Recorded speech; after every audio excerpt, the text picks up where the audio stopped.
भूतेर्महद्भिर्य इमा पुरो विभुः निर्मायशेते यदमूषु पूरुष भुङ्क्ते गुणान् षोडश षोडशात्मका सोऽलं कृषीष्ट भगवान् वचांसि मे।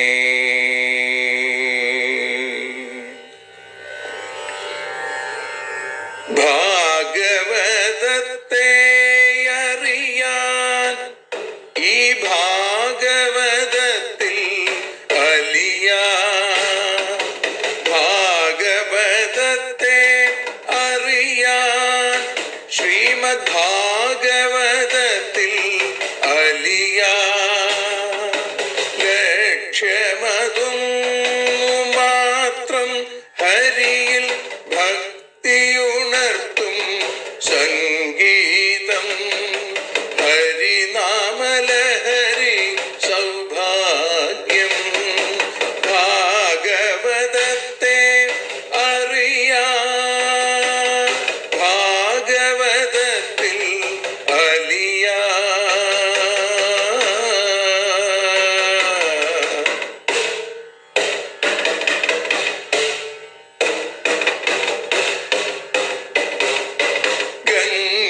ഗംഗാപതിയുടെ പുത്രൻ സുന്ദര ഗണനായകനോ തുണ ചെയ്യൂ. ഗംഗാപതിയുടെ പുത്രൻ സുന്ദര ഗണനായകനോ തുണ ചെയ്യൂ. വീണയിൽ സംഗീത സാഗരം തീർക്കുന്ന വാണീദേവിയും കാക്കേണേ എന്നിൽ ഭാഗവത കഥ നിറയേണേ. ഭാഗവതത്തെ അറിയാൻ ഭാഗവതത്തിൽ അലിയാൻ.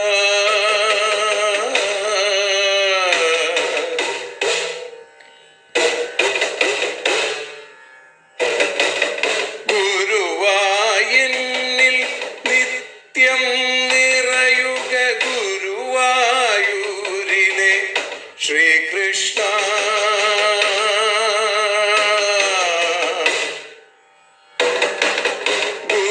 ഗുരുവായൂരിൽ നിത്യം നിറയുക ഗുരുവായൂരിലെ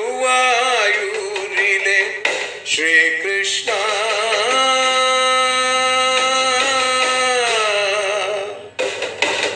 ഹരേ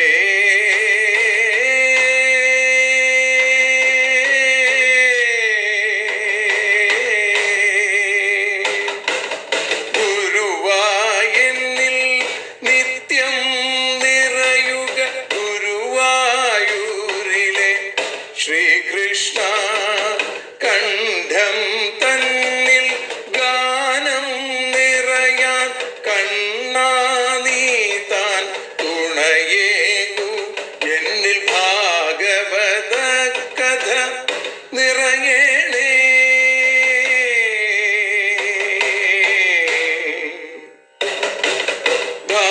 ഭാഗവതത്തെ അറിയാൻ ഭാഗവതത്തിൽ അലിയാൻ.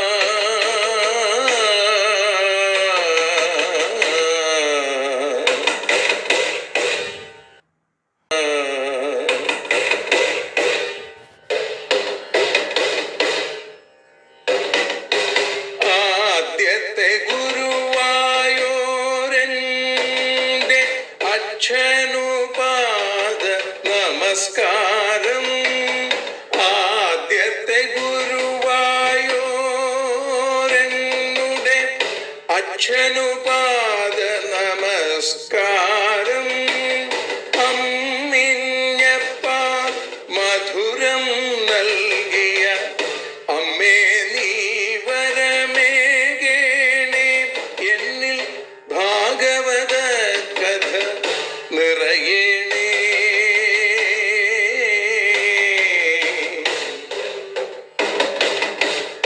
ഭാഗവതത്തെ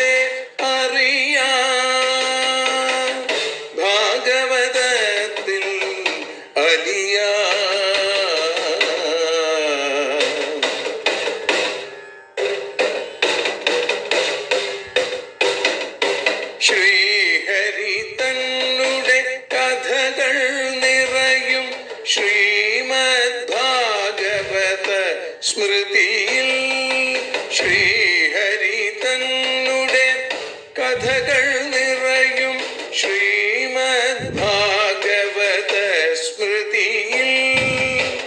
ശ്രീകൃഷ്ണാനിൻ കീർത്തനമലരുകൾ ശ്രീപാദത്തിൽ അർച്ചിക്കാം. എന്നിൽ ഭാഗവത കഥ നിറയണേ.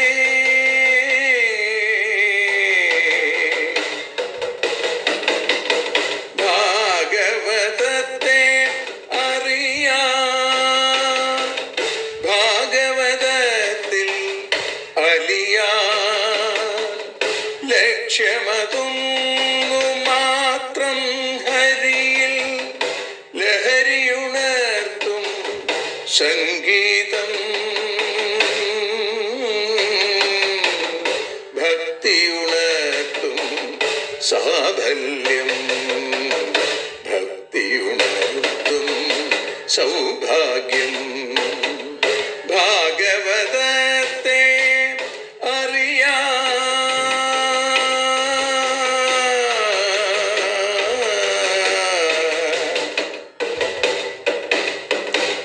ഭാഗവതത്തിൽ അലിയാൻ.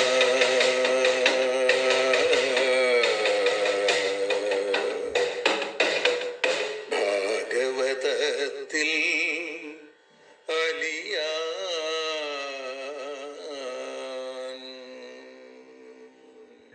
സർവത്ര ഗോവിന്ദനാമ സങ്കീർത്തനം.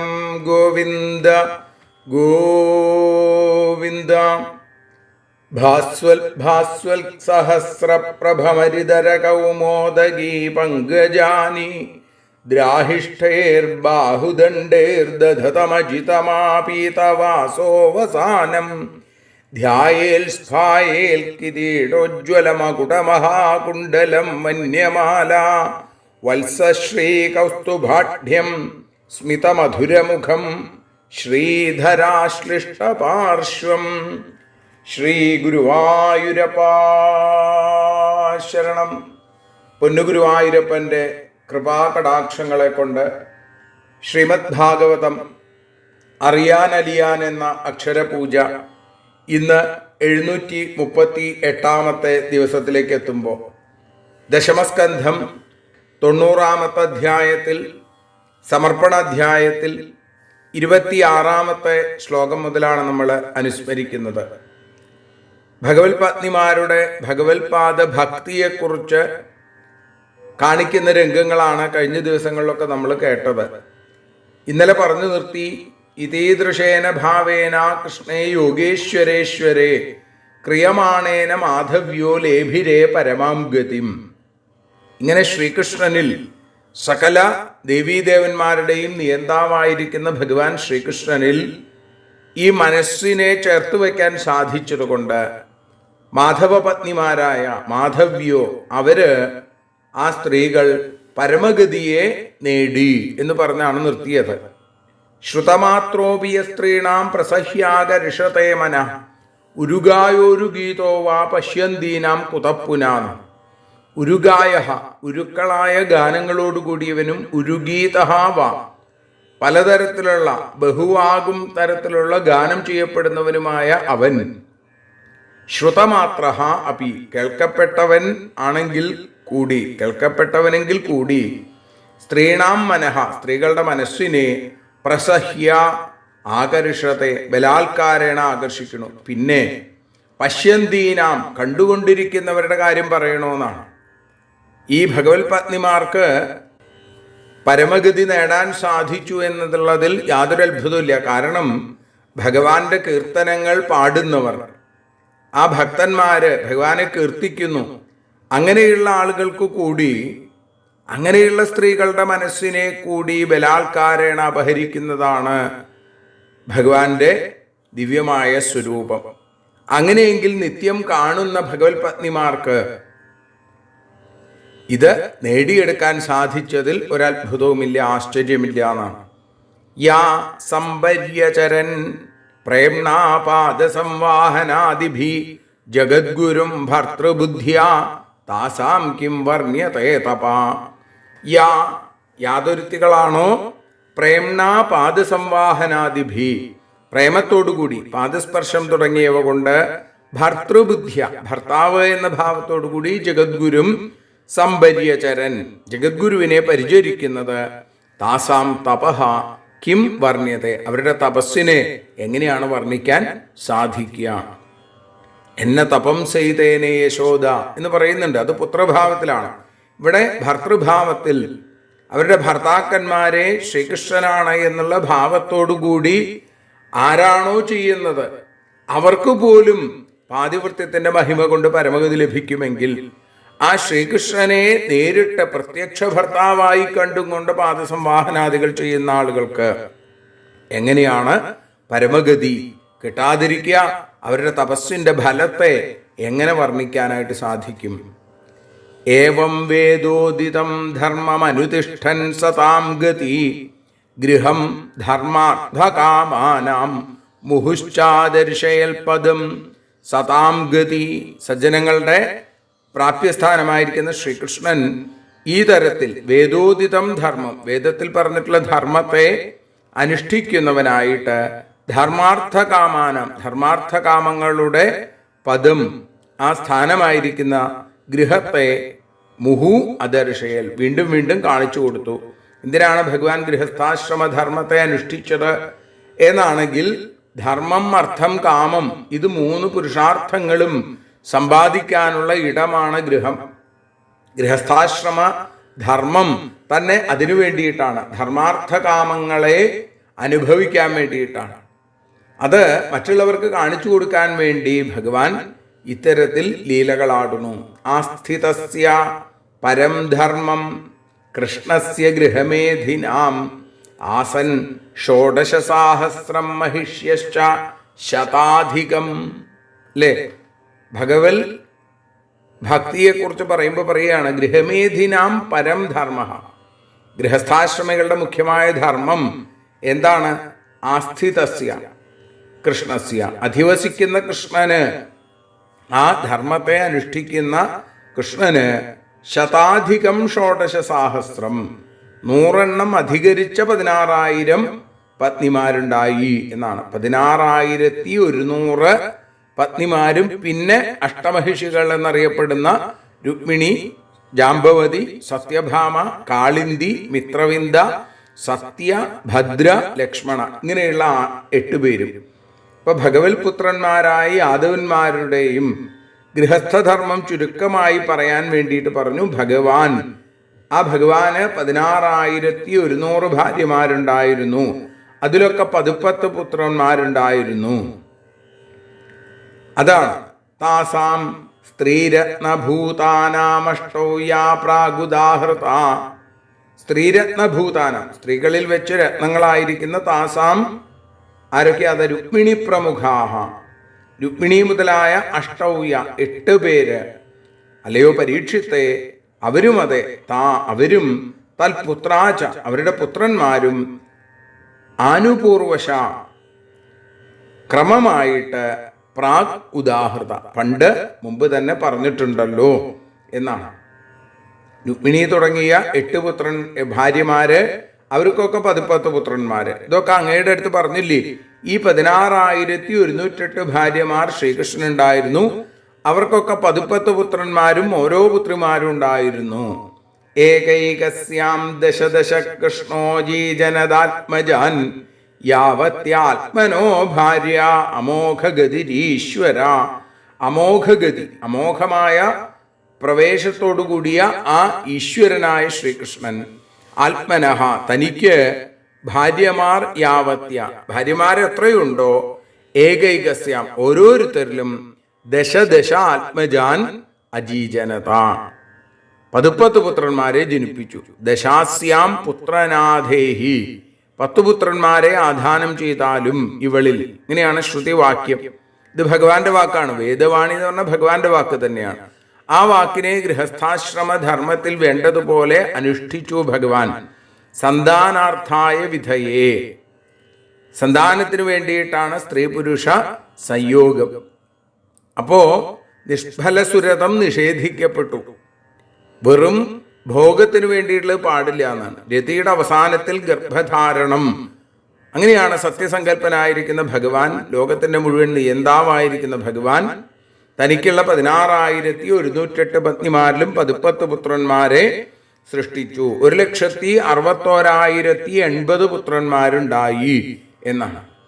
ഈ സന്താനാധാനം യോഗികൾക്ക് കൂടി സാധ്യമാണ് എന്ന് യോഗേശ്വരേശ്വരനായിരിക്കുന്ന ശ്രീകൃഷ്ണ ഭഗവാന്റെ ഈ ലീലയിൽ അത്ഭുതത്തിന് കാരണമില്ല എന്ന് പറയുന്നതിന് കാരണമാവും. എന്ന് വെച്ചാൽ യോഗേശ്വരന്മാർക്ക് പോലും, യോഗികൾക്ക് പോലും സാധിക്കും. അങ്ങനെയെങ്കിൽ ആ യോഗികളുടെയും യോഗേശ്വരന്മാരുടെയും സാക്ഷാൽ യോഗേശ്വരേശ്വര, അവരുടെയൊക്കെ ഈശ്വരനായിരിക്കുന്ന ഭഗവാന് സാധിക്കില്ലേ? തേഷാം ഉദ്ദാമവീര്യാണാം 18 മഹാരഥ ആസന്നുദാരേശസസ്തേഷാം നാമാനി മേ ശൃണു.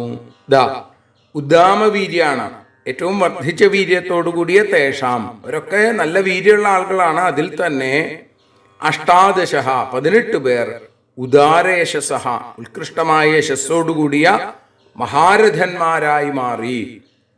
തേഷാം നാമാനി മേ ശൃണു, അവരുടെ പേരുകളെ എന്നിൽ നിന്ന് അങ്ങ് കേട്ടോളൂ എന്ന് പറയാണ്.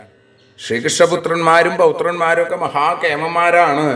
അതിൽ തന്നെ 18 പേരുടെ പേര് പ്രത്യേകം കേട്ടോളൂ എന്ന് പറയാണ്. പ്രദ്യുമ്നശ്ചാനിരുദ്ധശ്ചാദീപ്തിമാൻ ഭാനുരേവച സാംബോ മധുർ ബൃഹത് ഭാനുശ്ചിത്രഭാനുർവൃകോരുണ പുഷ്കരോ വേദബാഹുശ്ചാശ്രുതദേവ സുനന്ദന ചിത്രബാഹുർവിരൂപശ്ചാകവിർന്യഗ്രോധ ഏവച.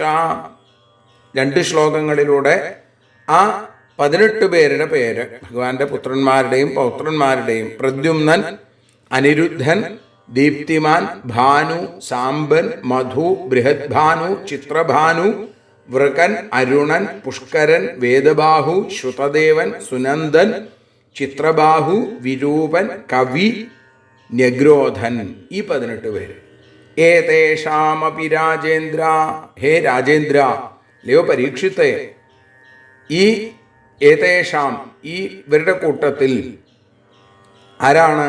മധുദ്വിഷ, മധുരുവിൻ്റെ, ഏതേഷാം തനുജാനാം, സാക്ഷാൽ മധുരൂപമായിരിക്കുന്ന ഭഗവാന്റെ ഈ പുത്രന്മാരിൽ, അതിൽ വെച്ച് പിതൃവത്, പിതാവിന് തുല്യനായ രുക്മിണീസുത, രുക്മിണീപുത്രൻ, രുക്മിണയൻ, കാഷ്ണി എന്നൊക്കെ അറിയപ്പെടുന്ന പ്രദ്യുമ്നഃ, പ്രദ്യുമ്നൻ പ്രഥമഃ ആസിൽ, ആദ്യത്തെ ആള് പ്രദ്യുമ്നനാണ് എന്ന് പറയുന്നു. പ്രദ്യുമ്നന്റെ കഥയാണ് നമ്മൾ ദശമസ്കന്ധത്തിൽ 55-ാമത്തെ അധ്യായമായിട്ട് കേട്ടത്. രുക്മിണീ സ്വയംവര കഥാകഥനത്തിനു ശേഷം സ രുക്മിണോ ദുഹിതരമുപയേമേ മഹാരഥ തസ്മാൽ സുതോ അനിരുദ്ധോ ഭൂന്നാഗായുധ ബലാന്വിത.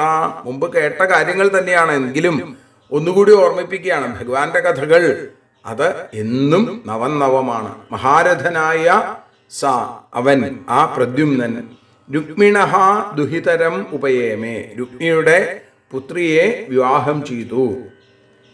അവിടെ ആ രുക്മിയുടെ പുത്രി, അമ്മാവന്റെ മകളെ വിവാഹം ചെയ്തു. മുറപ്പെണ്ണ് എന്നൊക്കെ പറയും. ആ പെൺകുട്ടിയുടെ പേരാണ് രുക്മവതി. തസ്മാത് നാഗായുധ ബലാന്വിത, ആ പെൺകുട്ടിക്ക് ഒരു ഉണ്ണിയുണ്ടായി. നാഗായുധ ബലാന്വിത, ആയുധം നാഗങ്ങളുടെ ബലത്തോടു കൂടിയ. നാഗം എന്ന് പറഞ്ഞാൽ പാമ്പ് എന്നല്ല അവിടെ അർത്ഥം, മറിച്ച് ആന. 10,000 ആനകളുടെ ശക്തിയോടുകൂടിയ അനിരുദ്ധ സുത, അനിരുദ്ധൻ എന്ന പുത്രൻ അഭൂത് ഉണ്ടായി. സചാപി രുക്മിണ പൗത്രിം ദൗഹിത്രോ ജഗൃഹേ തഥാ വജ്രസ്തസ്യാഭവല്യസ്തു മൗസലാദവശേഷിത. ദൗഹിത്ര, പുത്രിയുടെ പുത്രനായ, സ ച, അവനും, രുക്മിണ പൗത്രിം, രുക്മിയുടെ പുത്രന്റെ പുത്രിയെ ജഗൃഹേ, വിവാഹം കഴിച്ചു. അപ്പൊ രുക്മിയുടെ പുത്രിയുടെ പുത്രൻ അനിരുദ്ധൻ, രുക്മിയുടെ പുത്രന്റെ പുത്രി എന്ന് പറയുന്നത് ആ രോചനയാണ്. രോചനയെ ഭോജകടത്തിൽ വെച്ച് വിവാഹം ചെയ്തു എന്ന് നമ്മൾ കേൾക്കുന്നുണ്ട്. അങ്ങനെ ആ അവർക്കുണ്ടായ പുത്രൻ തസ്യ അല്ലെങ്കിൽ അവന്, ആ അനിരുദ്ധന് വജ്രഹ അഭവൽ, വജ്രൻ എന്നൊരു പുത്രൻ ഉണ്ടായി. യാ തു ആരാണോ മൗസലാത് അവശേഷിത, മൗസലത്തിൽ നിന്ന് അവശേഷിച്ചവനായത്, മൗസലം കഴിഞ്ഞ ശേഷം ബാക്കിയായവൻ, അതാണ് ഇദ്ദേഹം ഈ വജ്രനാഭൻ. വജ്രനാഭനാണ് പിന്നീട് മധുര ഭരിക്കുന്നത് എന്നൊക്കെ നമ്മൾ പ്രഥമ സ്കന്ധത്തിൽ പരീക്ഷത്തിന്റെ കഥ കേൾക്കുമ്പോൾ കേട്ടതാണ്. പ്രതിബാഹുരഭൂതസ്മാൽ സുബാഹുസ്തസ്യ ചാത്മജ സുബാഹോ ശാന്തസേനോ ഭൂൽ ശ്രുതസേനസ്തു തൽസുത. അവനിൽ നിന്ന്, വജ്രനിൽ നിന്ന് പ്രതിബാഹു, തസ്യാത്മജ പ്രതിബാഹുവിന്റെ പുത്രനോ സുബാഹു, പിന്നെ സുബാഹുവിൽ നിന്ന് ശാന്തസേനഹ ഭൂൽ, ശാന്തസേനനുണ്ടായി. ശാന്തസേനന്റെ പുത്രൻ തൽസുത, അവന്റെ പുത്രൻ ശ്രുതസേനൻ. അങ്ങനെ വജ്രനിൽ നിന്ന് പ്രതിബാഹുവിൽ നിന്ന് സുബാഹുവിൽ നിന്ന് ശാന്തസേനൻ, ശാന്തസേനയിൽ നിന്ന് ശ്രുതസേനൻ. ഇത്രയും പറഞ്ഞിട്ട് പറയാണ്, നഹ്യേതസ്മിൻ കുലേ ജാത അധന അബഹുപ്രജ അല്പായുഷോ അല്പവീര്യാശ്ച അബ്രഹ്മണ്യാശ്ച ജജ്ഞിരേ. ന എന്ന് ആദ്യം പറഞ്ഞു, ന ജജ്ഞിരേ ജനിച്ചില്ല. ഏതസ്മിൻ കുലേ ഈ കുലത്തിൽ. എങ്ങനെ? അധന ദരിദ്രന്മാര്, അബഹുപ്രജ നിരവധി കുട്ടികളില്ലാത്തവര്, നഹിജാത ആരും ജാതരായില്ല എന്നാണ്. അല്പായുഷ അല്പമായ ആയുസ്സുള്ളവര്, അല്പവീര്യ അല്പമായ വീര്യം ഉള്ള ആളുകള്, അബ്രഹ്മണ്യ ബ്രാഹ്മണ ഭക്തി ഇല്ലാത്ത ആളുകളും ജനിച്ചില്ല. കാരണം ഇവിടെ ജനിച്ചവരൊക്കെ ധനസമൃദ്ധിയുള്ളവരായിരുന്നു, നിരവധി കുട്ടികളുള്ള ആളുകളായിരുന്നു, സന്താന സൗഭാഗ്യം ഉണ്ടായിരുന്നു, ആയുസ്, വീര്യം, ബ്രാഹ്മണരിൽ ഭക്തി തുടങ്ങിയ സദ്ഗുണങ്ങളോടുകൂടിയവരായിരുന്നു. യദുവംശപ്രസൂതാനാം പുംസാം വിഖ്യാതകർമ്മണാം സംഖ്യാന ശക്യത്തെ കർത്തുമപി വർഷായുതൈർനൃപ. വിഖ്യാതകർമ്മണാം ഏറ്റവും കീർത്തിയുള്ള കർമ്മത്തോടുകൂടിയ യദുവംശപ്രസൂതാനാം യദുവംശത്തിൽ ജനിച്ച പുംസാം പുമാന്മാരുടെ സംഖ്യ എണ്ണം നൃപ രാജാവേ വർഷായുതൈ കർത്തും ന ശക്യത്തെ 10,000 വർഷം കൊണ്ട് പോലും നിർണയിക്കാൻ സാധിക്കില്ല, പറയാൻ സാധിക്കില്ല. പിന്നെ പറയുന്നത് എന്താ? തിസ്രകോട്യ സഹസ്രാണാമഷ്ടാശീതി ശതാനി ച ആസൻ യദുകുലാചാര്യ കുമാരാണാമിതി ശ്രുതം. കുമാരാണാം യദുകുലാചാര്യ, കുമാരന്മാരുടെ യദുകുലത്തിലെ ഗുരുനാഥന്മാർ, ആചാര്യന്മാര്, തിസ്രകോട്യ 3 കോടിയും, സഹസ്രാണാം അഷ്ടാശീതി ശതാനി ച 88 100,000 ആസൻ എന്നാണ്. എന്ന് വെച്ചാൽ 3,88,000 ആളുകൾ യദുകുലത്തിന്റെ ആചാര്യന്മാരായിട്ട് ഉണ്ടായിരുന്നു എന്ന് കാണിക്കുന്നു. ഓരോ ആചാര്യന്മാരും 1000 കുട്ടികളെ വീതം പഠിപ്പിച്ചു എന്നൊക്കെയാണ് അത്രേ. ഇപ്പോഴത്തെ കാലത്ത് ഒരു അധ്യാപകന് 50 കുട്ടികൾ, 40 കുട്ടികൾ, അതുപോലെ 30 കുട്ടികൾ എന്നൊക്കെയാണ്. അവിടെ ഓരോ അധ്യാപകരും ആചാര്യന്മാരും എത്ര കുട്ടികളെ പഠിപ്പിച്ചു? ഓരോരുത്തരും 1000 കുട്ടികളെ പഠിപ്പിച്ചു. അപ്പോ കുട്ടികളുടെ എണ്ണം പറയാൻ സാധിക്കില്ല, അല്ലെങ്കിൽ അതൊക്കെ എത്രയോ വലുതാണ്. അങ്ങനെ വിദ്യാഭ്യാസത്തിൽ നിന്ന് വർത്തിച്ച ഇവരൊക്കെ ഗൃഹസ്ഥാശ്രമം സ്വീകരിക്കും. അപ്പൊ അവരുടെ എണ്ണോ? അതുകൊണ്ട് എങ്ങനെയാണ് കൃത്യമായൊരു കണക്ക് പറയാൻ സാധിക്കുക? സംഖ്യാനാം യാദവാനാം കരിഷ്യതി മഹാത്മനാം യത്ര ആയുധാനം ആയുധലക്ഷേണാസ്തേ സ ആഹുകാം. മഹാത്മാക്കളായിരിക്കുന്ന യാദവന്മാരുടെ സംഖ്യാനിർണയത്തെ കരിഷ്യതി ആർക്കാ ചെയ്യാൻ സാധിക്കുക? കാരണം അയുധാനാം ആയുധലക്ഷേന ആയുധങ്ങളുടെ ആയുധലക്ഷത്തോടു കൂടിയ ആ ആഹുകൻ ഇരിക്കുന്നു. സ ആഹുക ആസ്തേ എന്നാണ്. യാദവകുലത്തിൽ എത്രയോ 5,00,000 ജനങ്ങളുടെ രാജാവായിട്ട് ഉഗ്രസേനൻ ഇരിക്കുന്നു. മഹാത്മാക്കളായിരിക്കുന്ന യാദവന്മാരുടെ സംഖ്യാനിർണയം ചെയ്യാൻ ആർക്കും സാധിക്കില്ല. 5,00,000 കോടാനുകോടി എന്നൊക്കെ കണക്ക്. ദേവാസുരാഹവഹത ദൈതേയായേ സുദാരുണ തേ ചോൽപ്പന്ന മനുഷ്യേഷു പ്രജാതൃപ്ത ബബാധിരേ സുദാരുണ ഏറ്റവും ഭയങ്കരന്മാരായ യേ ദൈതേയ ഏതൊരു അസുരന്മാരാണോ ദേവാസുരഹവഹത ദേവാസുര യുദ്ധത്തിൽ ഹനിക്കപ്പെട്ടത് മനുഷ്യേഷു മനുഷ്യരിൽ അവരെ വീണ്ടും പിറന്നു. അവർ ദൃപ്താഹ പ്രജാ ബബാധിരേ ഗർവിതന്മാരായി ദൃപ്തരായി പ്രജകളെ പലതരത്തിൽ ദ്രോഹിച്ചു എന്നാണ്. ശിശുപാല ജരാസന്ധാദികളൊക്കെ ദുഷ്ടന്മാരായിട്ടുള്ള രാജാക്കന്മാരൊക്കെ ദേവാസുര മഹായുദ്ധത്തിൽ കൊല്ലപ്പെട്ട അസുരന്മാരാണത്രേ മനുഷ്യവർഗത്തിൽ വന്ന് പിറന്നത്. തന്നിഗ്രഹായ ഹരിണാ പ്രോക്ത ദേവായതോ കുലേ അവതീർണ കുലശതം തേഷാമേകാധികം നൃപ. തന്നിഗ്രഹായ അവരെ കൊല്ലാനായിട്ട് ഹരിണാ ചോക്ത ഭഗവാനാൽ ആജ്ഞാപിക്കപ്പെട്ട ദേവന്മാര് യദോ കുലേ യദുവിന്റെ കുലത്തിൽ അവതീർണാഹ അവതരിച്ചവരായി. രാജാവേ തേഷാം ഏകാധികം കുലശതം അസ്തി അവരുടെ ഒന്നധികരിച്ചതായ 100 കുലം. അപ്പോൾ ദേവന്മാരുടെ 101 കുലം യദുവംശത്തിലുണ്ടായിരുന്നു. തേഷാം പ്രമാണം ഭഗവാൻ പ്രഭുത്വേനാഭവദ്ധരി യേ ചാനുവർത്തിനസ്തസ്യ വവൃധു സർവയാദവ.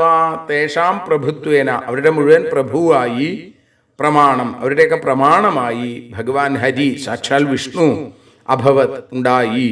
തസ്യ അനുവർത്തിനഃ ആ ഭഗവാന്റെ അനുവർത്തികൾ യേ സർവയാദവ വവൃധു യാതൊരുത്തരാണോ സർവയാദവന്മാരും എങ്ങനെയായി തീർന്നു? ധനധാന്യ സമ്പൽ സമൃദ്ധികളോടുകൂടിയവരായി തീർന്നു. ശയ്യാസനാടനാലാപക്രീഡാസ്നാനാദി കർമ്മസു ന വിദു സന്തമാത്മാനം വൃഷ്ണയ കൃഷ്ണചേതസ. കൃഷ്ണനിൽ മനസ്സോടുകൂടിയ വൃഷ്ണികൾ ശയ്യാസനാടനാലാപക്രീഡാസ്നാനാദി കർമ്മസു ശയനം ആസനം അടനം ആലാപം ക്രീഡ സ്നാനം ഈ കർമ്മങ്ങളിൽ വർത്തിച്ച ആത്മാവിനെ ന വിദു എന്നാണ്. ഭഗവാന്റെ പേരിൽ തന്നെ എപ്പോഴും നിലനിൽക്കുന്ന മനസ്സോടുകൂടിയവരാണ് വൃഷ്ണികൾ. കിടക്കുക, ഇരിക്കുക, നടക്കുക, സംസാരിക്കുക, കളിക്കുക, കുളിക്കുക, ഇവർ ഈ അവസരങ്ങളിലൊക്കെ തങ്ങളെ തന്നെ മറന്നുപോയി എന്നാണ്. ഈ വ്യാപാരങ്ങൾ നടത്തുകയാണെന്നുള്ള ബോധം അവർക്കുണ്ടായില്ല. ഇന്ദ്രിയങ്ങൾ വ്യാപാരങ്ങളിൽ സംസ്കാര വിശേഷം കൊണ്ട് പ്രവർത്തിച്ചു. മനസ്സോ എപ്പോഴും ഭഗവാനിൽ ചേർന്നിരുന്നു. തീർത്ഥം ചക്രേ നൃപോനം യദനിജ യദുഷു സ്വത്സരിൽ പാദശൗചം വിദ്യുത് സ്നിഗ്ധാസ്വരൂപം യയുരചിതപരാശ്രീര്യതധേന്യയത്ന യന്നാമാമംഗളഘ്നം ശ്രുതമധദ്ഗദിതം യൽകൃതോ ഗോത്രധർമ്മ കൃഷ്ണസ്യൈതന്ന ചിത്രം ക്ഷിതിഭരഹരണം കാലചക്രായുധസ്യ. നൃപ രാജാവേ പരീക്ഷിത്തെ യദുഷു അജനി യത് യദുക്കളിൽ എന്താണോ ജനിച്ചത് തത് അത് സ്വസരിത്പാദശൗചം സർവാദി രൂപപാദശൗചമായ തീർത്ഥത്തെ ഊനം ചക്രേ താണതാക്കി എന്നാണ്. ഗംഗയെ താഴേക്ക് എത്തിച്ചു. വിദ്യുത് സ്നിഗ്ധ ശത്രുക്കളും മിത്രങ്ങളും സ്വരൂപത്തിലേക്ക് എത്തിച്ചേർന്നു.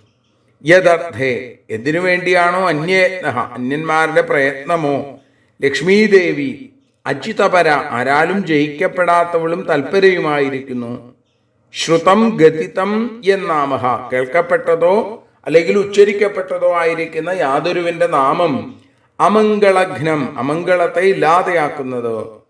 ഗോത്രധർമ്മ വംശധർമ്മം യൽകൃത യാതൊരുവിനാൽ ചെയ്യപ്പെട്ടുവോ.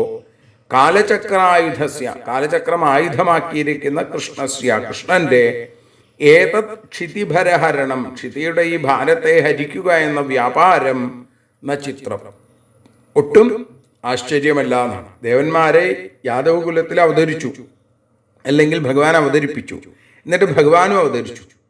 അങ്ങനെ ഭൂമിയിലുള്ള ദുഷ്ടന്മാരിൽ ചിലരെ യദുക്കളെ കൊണ്ട് കൊല്ലിച്ചു, ചിലരെ താനും കൊന്നു. ഇങ്ങനെ ഭൂമിഭാരം തീർത്തു എന്ന് പറഞ്ഞു കേട്ടപ്പോൾ മഹാരാജാവിന് ആശ്ചര്യം ഉണ്ടായി. അപ്പൊ ശിശുബ്രഹ്മർഷി പറയുക, ശ്രീകൃഷ്ണന്റെ മാഹാത്മ്യം ആലോചിച്ചാൽ ഇതിൽ ഒട്ടും ആശ്ചര്യപ്പെടാനില്ല എന്നാണ്. കാരണം ഇത് ഭഗവാനെ സംബന്ധിച്ചിടത്തോളം വളരെ നിസ്സാരമായൊരു പ്രവൃത്തി മാത്രമാണ്. രാജാവിനെ ആശ്ചര്യത്തെ അവിടെ തകർക്കുകയാണ് ചെയ്യേണ്ടത് ശിശുബ്രഹ്മർഷി. എന്നിട്ട് പറയുകയാണ്, പണ്ട് ഭഗവാന്റെ ഈ ലീലകൾ ഭഗവാൻ ആടുന്നതിന് മുമ്പ് തന്നെ ഭഗവാന്റെ പാദതീർത്ഥമായ ഗംഗാനദി ഏറ്റവും ഉത്കൃഷ്ടം. പാപങ്ങളെ ഇല്ലാതെയാക്കണു, പാപനാശിനി എന്നും പതിത പാവനി എന്നൊക്കെ പേര്. ഗംഗയ്ക്ക് ഭഗവാന്റെ പാദത്തോടുള്ള സമ്പർക്കമാണ് അതിന് കാരണം. ഇപ്പോ ആ ഭഗവാന്റെ കീർത്തി ലീലകളായി എല്ലാവരുടെയും ഹൃദയത്തിലേക്ക് വന്നപ്പോൾ ഈ ഗംഗാതീർത്ഥത്തെക്കാൾ മറ്റുള്ളവരുടെ മനസ്സിനെ ശുദ്ധമാക്കുന്നതായി ഭഗവാന്റെ ലീലകൾ. ഗംഗയിൽ ചെന്ന് കുളിക്കണമെന്നുണ്ടെങ്കിൽ വലിയ ബുദ്ധിമുട്ടാണ്, അവിടം വരെ പോകണം അല്ലേ? പക്ഷേ ശ്രീകൃഷ്ണന്റെ കീർത്തിസ്വരൂപമായിരിക്കുന്ന തീർത്ഥം അത് ശ്രവണദ്വാര അല്ലെങ്കിൽ നമ്മുടെ ആ വാക്കുകളിലൂടെ അനുസ്മരിച്ചാൽ ഒരു വിഷമവുമില്ലാതെ നമ്മുടെ പാപങ്ങളില്ലാതെയായിട്ട് തീർന്നു. ലക്ഷ്മി ദേവിയുടെ കടാക്ഷം കിട്ടാൻ ബ്രഹ്മാതിദേവന്മാർ ദിവസവും തപസ് ചെയ്തുകൊണ്ടിരിക്കുന്നു. ആ ലക്ഷ്മിയോ ആരെ തപസ് ചെയ്യണു? ഭഗവാനെ തപസ് ചെയ്തുകൊണ്ടിരിക്കുന്നു. ശ്രീകൃഷ്ണ ഗോവിന്ദ ഹരേ മുരാരേ ഹേ നാഥ നാരായണ വാസുദേവ. ഈ നാമങ്ങൾ ഏതെങ്കിലും ഒന്ന് ശ്രദ്ധയാ, ഇത് തന്നെ ഇല്ല, ഏതെങ്കിലും നാമം ഒന്ന് ശ്രദ്ധയോടുകൂടി കേട്ടാൽ, സ്വയം ഉച്ചരിച്ചാൽ എല്ലാ പാപങ്ങളും തീരണം. അങ്ങനെയിരിക്കെ ആ ഭഗവാന് ഈ ഭൂഭാരത്തെ, ഭൂമിയുടെ പാപത്തെ നശിപ്പിക്കാൻ വല്ല ബുദ്ധിമുട്ടുണ്ടോ? തന്നെയുമല്ല, കാലചക്രായുധസ്യ, കാലചക്രം ആയുധമായിട്ട് സ്വീകരിച്ച ആളാണ് ഭഗവാൻ. ദുഷ്ടന്മാരെ നിഗ്രഹിക്കാൻ ഭഗവാന് ഒരു വിഷമവുമില്ല എന്നാണ്. ജയതി ജനനിവാസ ദേവകീ ജന്മവാദോ യദുവരപരിഷത്സ്വൈർദ്വോദ്ഭിരസ്യന്നധർമ്മം സ്ഥിരചരവൃജിനഘ്ന സുസ്മിത ശ്രീമുഖേന വ്രജപുരവനിതാനാം വർദ്ധയൻ കാമദേവം. ജനനിവാസ, ജനങ്ങളിൽ നിവാസത്തോടു കൂടിയവൻ, ജനങ്ങളുടെ ഉള്ളിലുള്ള ദേവകീ ജന്മവാദ, ദേവകിയിൽ ജന്മത്തെ എടുത്തവൻ എന്ന വാദത്തോടു കൂടിയ സ്വൈദോദ്ഭി, സ്വന്തം കൈകൊണ്ട് അധർമ്മത്തെ അസ്യൻ, ആ ധർമ്മത്തെ ഇല്ലാതെയാക്കുന്ന യദുവര പരിഷത്ത്, യദുവരന്മാരാകുന്ന പാർഷദന്മാരോട് കൂടിയ സ്ഥിരചരവൃജിനഘ്ന, സ്ഥിരങ്ങളും ചരങ്ങളുമായ പാപങ്ങളെ മുഴുവൻ ഇല്ലാതെയാക്കുന്നവനും സുസ്മിത ശ്രീമുഖേന, അതിമനോഹരമായ മന്ദഹാസശ്രീയോടുകൂടിയ മുഖം കൊണ്ട് ആ ഭഗവാൻ വ്രജപുരവനിതാനാം കാമദേവം വർദ്ധയൻ ജയതി, വ്രജസ്ത്രീകൾക്കും പുരസ്ത്രീകൾക്കും മന്മഥനെ വർദ്ധിപ്പിക്കുന്നവനുമായ ആ ഭഗവാൻ ജയിക്കട്ടെ എന്നാണ്. തങ്ങൾ ജനങ്ങളുടെ ആശ്രയമായി ജനങ്ങളുടെ ഉള്ളിൽ മിന്നിത്തിളങ്ങുന്ന ഭഗവാൻ, അങ്ങനെയുള്ള ശ്രീകൃഷ്ണൻ സർവോത്കർഷേണ ജയിക്കട്ടെ എന്ന് പ്രാർത്ഥിക്കുകയാണ്. ദേവകീപുത്രനല്ലേ, അപ്പൊ എന്തുകൊണ്ടാണ് അന്തര്യാമി എന്ന് പറയണത്? അങ്ങനെയല്ല, ദേവകിയിൽ ജനിച്ചവൻ എന്നുള്ളതൊരു വാദം മാത്രമേ ഉള്ളൂ. സൂക്ഷ്മത്തിൽ ഭഗവാന് ജന്മാദി വികാരങ്ങളില്ല, ജനനമില്ല, അതുകൊണ്ട് തന്നെ മരണവുമില്ല. അപ്പൊ കൃഷ്ണൻ എവിടെയാ ജനിക്കണത്? യദുശ്രേഷ്ഠന്മാരായത് പാർഷദന്മാരാൽ ചുറ്റപ്പെട്ട് യദുസഭയിൽ ജയിക്കുന്നു എന്നാണ്. ഭഗവാന്റെ അവതാരം എന്തിനു വേണ്ടിയിട്ടാണ്? തൻ്റെ കൈക്കരുത്തുകൊണ്ട് അധർമ്മത്തെ നിരാകരിക്കാൻ വേണ്ടിയിട്ടാണ്. അധികാരി താരതമ്യം നോക്കാതെ സകല ആളുകൾക്കും മോക്ഷം കൊടുത്തു അല്ലേ ഭഗവാൻ? വൃക്ഷലതാദികൾക്കും പക്ഷിമൃഗാദികൾക്കും പശുക്കൾക്കും എന്ന് വേണ്ട സകലർക്കും മോക്ഷം കൊടുത്തു ഭഗവാൻ. അങ്ങനെയുള്ള ഭഗവാൻ മന്ദഹാസശ്രീ, ആ മുഖാരവിന്ദം കൊണ്ട് മധുരാപട്ടണത്തിൽ വസിക്കുന്ന പുരസ്ത്രീകൾ, വ്രജസ്ത്രീകൾ, അത് അമ്പാടിയിലുള്ള ഗോപികമാര്, അവരിലൊക്കെ മന്മഥ വികാരത്തെ വർദ്ധിപ്പിച്ചു. അവർക്ക് ഭുക്തിയും മുക്തിയും നൽകി അനുഗ്രഹിച്ചു. അതുകൊണ്ട് ശ്രീകൃഷ്ണാവതാരം സർവോത്കർഷേണ ജയിക്കട്ടെ എന്നാണ്. ഇദ്ധം പരസ്യ നിജവർമ്മരിരക്ഷയാ തലീലാതനോസ്തദനുരൂപ വിഡംബനാനി കർമാണി കർമ്മകഷണാനി യദുത്തമസ്യ ശ്രൂയാദമുഷ്യപദയോരനുവൃത്തിമിച്ഛൻ ഇദ്ധം നിജവർമ്മരിരക്ഷയാ, ഇങ്ങനെ തൻ്റെ മാർഗത്തെ രക്ഷിക്കാനുള്ള ഇച്ഛ കൊണ്ട് ആത്തലീലാതനോഹോ, സ്വീകരിക്കപ്പെട്ട ലീലാവിഗ്രഹത്തോടു കൂടിയ പരസ്യ പരമപുരുഷനായിരിക്കുന്ന യദൂത്തമസ്യ, യദൂത്തമന്റെ തദനുരൂപ വിഡംബനാനി, അതിന് യോജിച്ചിട്ടുള്ള രൂപങ്ങളും അതേപോലെ തന്നെ കർമ്മകഷണാനി, കർമ്മങ്ങളെ നശിപ്പിക്കുന്നവയുമായ കർമ്മങ്ങളെ അമുഷ്യ, ഇവന്റെ പദങ്ങളുടെ അനുവൃത്തിയും ഇച്ഛൻ, അനുവൃത്തിയെ ഇച്ഛിക്കുന്നവർ ശ്രൂയാത്, ശ്രവിക്കണം എന്ന് പറയുകയാണ്. ദശമസ്കന്ധാർത്ഥശ്രവണം, ഏറ്റവും കേമാണ് ദശമസ്കന്ധം. താൻ നിശ്ചയിച്ച വേദമാർഗത്തെ, തൻ്റെ വാക്കിനെ തന്നെ നിലനിർത്തി ലോകത്തെ സംരക്ഷിക്കാൻ ഭഗവാൻ മത്സ്യം, കൂർമ്മം, വരാഹം, നരസിംഹം, വാമനൻ, പരശുരാമൻ, ശ്രീരാമൻ, ബലരാമൻ, ശ്രീകൃഷ്ണൻ, ഇങ്ങനെ പല വിഗ്രഹങ്ങൾ, പല രൂപങ്ങൾ, അവതാരങ്ങൾ എടുത്തിട്ടുണ്ട്. അതിൽ വെച്ച് ഉത്തമമാണ്, നിരുതിശയമാണ് ശ്രീകൃഷ്ണാവതാരം. കൃഷ്ണസ്തു ഭഗവാൻ സ്വയം എന്നാണ് അല്ലേ. ഭഗവാൻ അംശാവതാരവും അംശാംശാവതാരവും ആവേശാവതാരവും അതേപോലെ തന്നെ പൂർണ്ണാവതാരവും പരിപൂർണാവതാരവും. ഇതിൽ പരിപൂർണാവതാരമാണ് ഭഗവാന്റെ കൃഷ്ണാവതാരം. ഈ ഭഗവാന്റെ ലീലകളെ കേൾക്കുക, പഠിക്കുക ഒക്കെ ചെയ്യുന്ന ആളുകളുടെ പാപങ്ങൾ മുഴുവൻ നശിക്കും. ഭഗവാന്റെ പാദപത്മത്തിൽ ഭക്തി ഉണ്ടാവും. അതുകൊണ്ട് ശ്രേയസ് ആഗ്രഹിക്കുന്ന ആളുകൾ ഭഗവത് കർമ്മങ്ങളെ കേൾക്കണം, ശ്രവിക്കണം. മർത്യസ്തയാനുസവമേധിതയാ മുകുന്ദ ശ്രീമൽകഥാശ്രവണ കീർത്തന ചിന്തയൈതി തദ്ധാമ ദുസ്തരകൃതാന്തജവാപവർഗം ഗ്രാമാദ്വനം ക്ഷിതിഭുജോപി യയുർയദർദ്ധാം.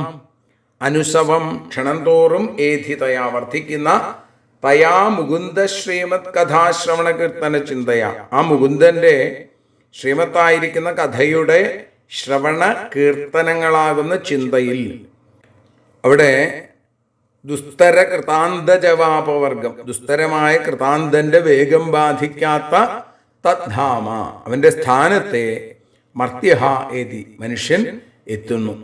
ക്ഷിതിഭുജ, രാജാക്കന്മാര് യദർഥ ഗ്രാമാത് വനം യയു, ഏതൊന്നാകുന്ന പ്രയോജനത്തോടു കൂടിയാണോ ഗ്രാമത്തിൽ നിന്ന് വനത്തിലേക്ക് പോയത്. ഭഗവാന്റെ പാദത്തിൽ ഭക്തി ഉണ്ടായാൽ, ആസക്തി ഉണ്ടായാൽ എന്താ അതിന്റെ ഗുണം? മുക്തി കൊടുക്കുന്ന ആളാണ് ഭഗവാൻ മുകുന്ദൻ അല്ലേ. അങ്ങനെ ഭഗവാന്റെ ആനന്ദപ്രദമായ കഥകൾ കേൾക്കുക, കീർത്തിക്കുക, അർത്ഥം ആലോചിക്കുക. അങ്ങനെ ആ വിചാരശക്തി കൊണ്ട് മനുഷ്യൻ അടക്കാൻ കഴിയാത്ത മരണ ദുഃഖം അതില്ലാതെയാവും. ഇത് ഭഗവാന്റെ അടുത്തേക്ക് എത്തിയാലാണ് അത് ഇല്ലാതെയാവും. അങ്ങനെ ആ ഭഗവാന്റെ പദത്തിലേക്ക് എത്തുക, ഇത് തന്നെയാണ് ജന്മസാഫല്യം, പരമപുരുഷാർത്ഥ പ്രാപ്തി. മഹാരാജാക്കന്മാരുണ്ട്, അവര് രാജ്യം, കിരീടം, ചെങ്കോല്, സിംഹാസനം ഒക്കെ വലിച്ചെറിഞ്ഞ് കാട്ടിലേക്ക് പോണത് എന്തിനു വേണ്ടിയിട്ടാ? ഭഗവത് പാദത്തെ ചിന്തിക്കാൻ വേണ്ടിയിട്ടാണ്. അപ്പൊ ഭഗവത് പാദത്തെ ചിന്തിക്കാനും അതിന് ഉപകരിക്കുന്ന കഥകൾ കേൾക്കാനും സാധിക്കുന്നില്ല. പക്ഷേ അവർ എല്ലാം ഉപേക്ഷിച്ച് കാട്ടിൽ ചെന്നിരുന്ന് ഭഗവത് കഥാശ്രവണം ചെയ്യണു. എല്ലാം ഉപേക്ഷിച്ച് കഥാശ്രവണം ചെയ്യുന്ന ആളുകൾക്ക് പരമപുരുഷാർത്ഥ ലാഭം വളരെ പെട്ടെന്ന് ലഭിക്കും എന്ന് ഫലശ്രുതി കൂടി പറഞ്ഞുകൊണ്ടാണ് ശ്രീകൃഷ്ണ ചരിതാനുവർണ്ണനം എന്ന 90-ാമത്തെ അധ്യായം അവിടെ സമർപ്പിക്കുന്നത്. ഇതോടുകൂടി ദശമസ്കന്ധം നമ്മൾ പൂർത്തിയാക്കുകയാണ്. നാളെ നമുക്ക് ഏകാദശ സ്കന്ധത്തിലേക്ക് എത്തിച്ചേരാം. സർവത്ര ഗോവിന്ദനാമ സങ്കീർത്തനം. ഗോവിന്ദ ഗോവിന്ദ. ഞങ്ങൾ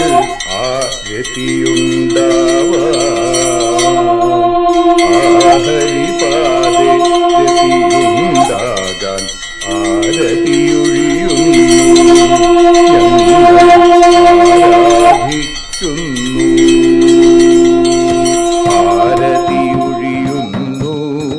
ഞങ്ങൾ ആരതിയുണ്ടാവാൻ ഹരിപാദേ രതിയുണ്ടാകാൻ ആരതിയൊഴിയുന്നു. ഞങ്ങൾ ആരാധിക്കുന്നു. ശ്രീമദ്ഭാഗവതം പുണ്യം പാവനമാം ഗ്രന്ഥം ശ്രീശുകമാമുനി പാടിയ ഗീതം നൽകുന്നു മുക്തി. സതതം നൽകിയിടും ഭക്തി. പാപികളെന്നാലും നിത്യം രക്ഷിക്കും ഗ്രന്ഥം. പരമാനന്ദ സുധാരസമയമി ഹരിലീലാസാരം. നിത്യം വേദത്തിൻ സാരം. വൈരാഗ്യം ജ്ഞാനം ഭക്തി എന്നിവ നൽകിയിടും. വൈകല്യങ്ങൾ തീർത്തിടുന്നൊരു സുന്ദരമാം ഗീതം. നിത്യം നൽകും കൈവല്യം. കലിമലമഥനി പാപവിനാശിനി സതതം സേവയെ ചെയ്യുന്നോർക്കോ സുഖകാരിണി ഗ്രന്ഥം. നിത്യം നൽകും സായുജ്യം. ആരതിയൊഴിയുന്നു ഞങ്ങൾ ആരതിയുണ്ടാവാൻ. ആരതിയൊഴിയുന്നു ഞങ്ങൾ ആരതിയുണ്ടാവാൻ. ആഹരിപാദേ രതിയുണ്ടാകാൻ ആരതിയൊഴിയുന്നു ഞങ്ങൾ ആരാധിക്കുന്നു. ഞങ്ങൾ ആരതിയൊഴിയുന്നു കണ്ണ ആരാധിക്കുന്നു.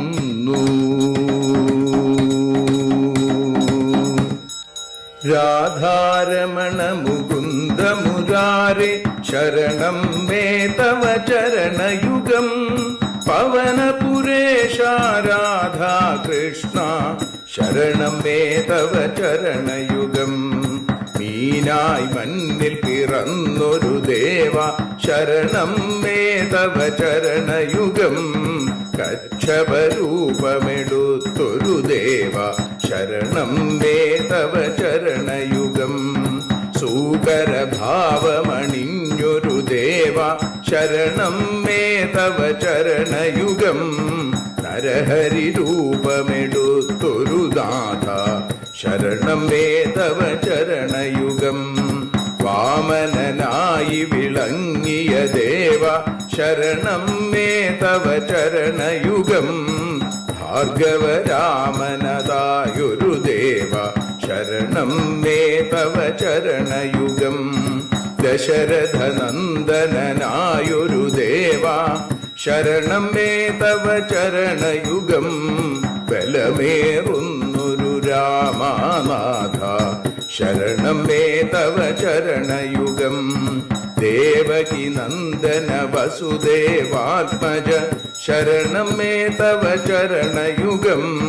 യശോദതനയാ സുന്ദര രൂപ ശരണം മേ തവ ചരണയുഗം. ദ്വാരകവാസാരുക്മിണികാന്ത ശരണം മേ തവ ചരണയുഗം. കലികാലത്തിൽ കൽക്കിയും നീയേ ശരണം മേ തവ ചരണയുഗം. രാധാരമണ മുകുന്ദ മുരാരേ ശരണം മേ തവ ചരണയുഗം. പവനപുരേശ രാധാ കൃഷ്ണ ശരണം മേ തവ ചരണയുഗം. ചോറ്റാനിക്കര വാഴും ദേവി ശരണം മേ തവ ചരണയുഗം. സാംബ സദാശിവ ശംഭോ ശങ്കര ശരണം മേ തവ ചരണയുഗം. ഹരിഹരപുത്ര ആശ്രിതമിത്ര ശരണം മേ തവ ചരണയുഗം. സദ്ഗുരുനാഥ ഗുണപരിപൂർണ ശരണം മേ തവ ചരണയുഗം. മൂഷിക വാഹന മോദകഹസ്ത ശരണം മേ തവ ചരണയുഗം. ഭക്തജനപ്രിയ ഭാഗവത പ്രിയ ശരണം മേ തവ ചരണയുഗം. രാധാരമണ മുകുന്ദ മുരാരേ ശരണം മേ തവ ചരണയുഗം. ഗുരുപവനപുരേശ രാധാകൃഷ്ണ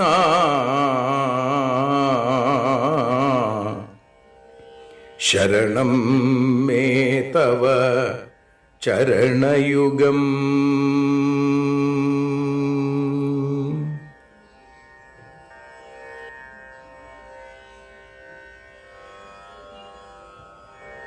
യദക്ഷരപദഭ്രഷ്ടം മാത്രാഹീനം തു യദ്ഭവേൽ തത്സർവം ക്ഷമ്യതാം ദേവ നാരായണ നമോസ്തുതേ. വിസർഗബിന്ദുമാത്രാണി പദപാദാക്ഷരാണി ച ന്യൂനാനി ചാതിരിക്താനി ക്ഷമസ്വ പുരുഷോത്തമ.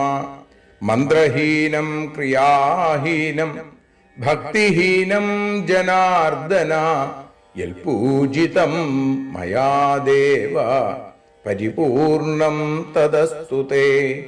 കായേന വാചാ മനസേന്ദ്രിയൈർവാ ബുദ്ധ്യാത്മനാ വാ പ്രകൃതേ സ്വഭാവാൽ കരോമി യദ്യൽ സകലം പരസ്മൈ നാരായണായേതി സമർപ്പയാമി.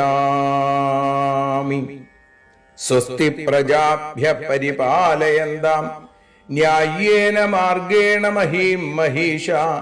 ഗോബ്രാഹ്മണേഭ്യ ശുഭമസ്തു നിത്യം. ലോകാഃ സമസ്താഃ സുഖിനോ ഭവന്തു.